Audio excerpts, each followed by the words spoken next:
जून के महीने का पहला हफ्ता है, महज 8 दिन बीत चुके हैं। बाजार के लिए ये उठापटक का दौर है। ऐसे में एफपीआईज का बाजार से पैसे निकालना कहीं शेयर मार्केट के लिए मुश्किल तो नहीं खड़ी कर देगा। नमस्कार, आप देख रहे हैं बिस्तक और मैं हूं अर्णमा द्विवेदी। विदेशी निवेशकों ने इस महीने के पहले हफ्ते में घरेलू शेयरों से करीब 14,800 करोड़ रुपए निकाल लिए। जानकारों की माने तो भारत के आम चुनाव के नतीजों और चीन के शेयरों के आकर्षक वैल्यूएशन से प्रभावित होकर विदेशी निवेशकों ने ऐसा किया है।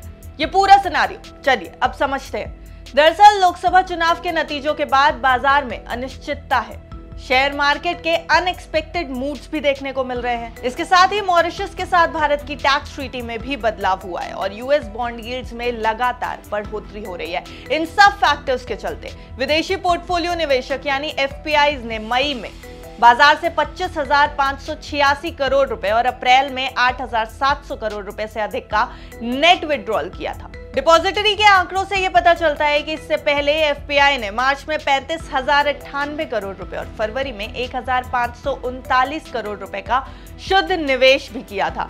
हालांकि उन्होंने जनवरी में 25,743 करोड़ रुपए बाजार से निकाल लिए थे। बाजार के जानकारों की माने तो मीडियम से लेकर लॉन्ग टर्म के नजरिए से बात की जाएगी और इसमें विदेशी निवेशकों की नजर भारत में ब्याज दरों की दिशा पर होगी। आंकड़ों के अनुसार एफपीआई ने इस महीने यानी 7 जून तक 14,794 करोड़ रुपए का नेट विड्रॉल किया है और इसकी बड़ी वजह बने हैं लोकसभा चुनाव के नतीजे। वहीं कुछ मार्केट एक्सपर्ट्स की माने तो चीनी शेयरों को लेकर एफपीआई की निराशा अब खत्म होती दिख रही है और हांगकांग एक्सचेंज में लिस्टेड चीनी शेयरों में निवेश भी बढ़ने लगा है। इसके पीछे की कई बड़ी वजहें हो सकती हैं, लेकिन एक जो बड़ी वजह सामने आ रही है वो है चीनी शेयरों का वैल्यूएशन। निवेशकों को चीनी बाजार में शेयर्स का वैल्यूएशन काफी ज्यादा अट्रैक्ट कर रहा है। हालांकि एक बड़ा आंकड़ा यह भी है कि एफपीआईज ने डेट मार्केट में 4,000 करोड़ रुपए से अधिक का निवेश भी किया है।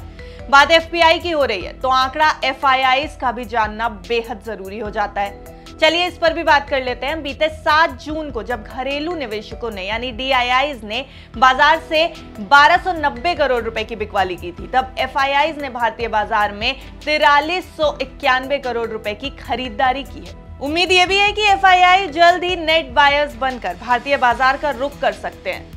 अब ये उम्मीद क्यों की जा रही है, इस पर भी बात कर लेते हैं। दरअसल भाजपा को उम्मीद से कम जनादेश मिलने के बावजूद भारत सबसे ज्यादा विकास करने वाले और उभरते बाजारों में से एक बना हुआ है।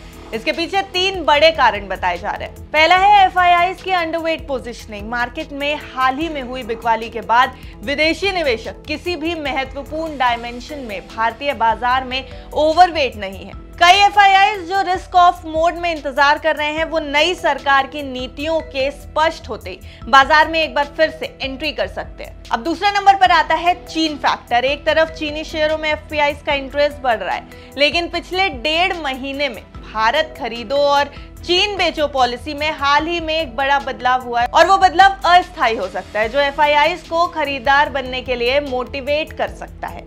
निवेशक मांग मोबियस के मुताबिक एफआईआईज को यह एहसास हो गया है कि भारत ही भविष्य है।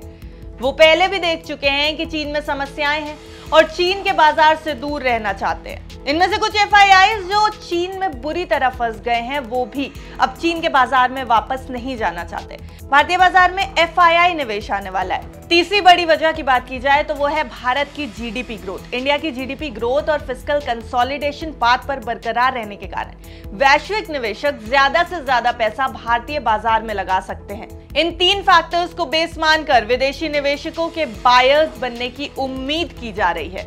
मोदी 3.0 का शपथ ग्रहण हो चुका है, नेता चुन लिए गए हैं और जल्द ही बाजार में एफआईआईज के रुख को लेकर भी तस्वीर साफ हो सकती है।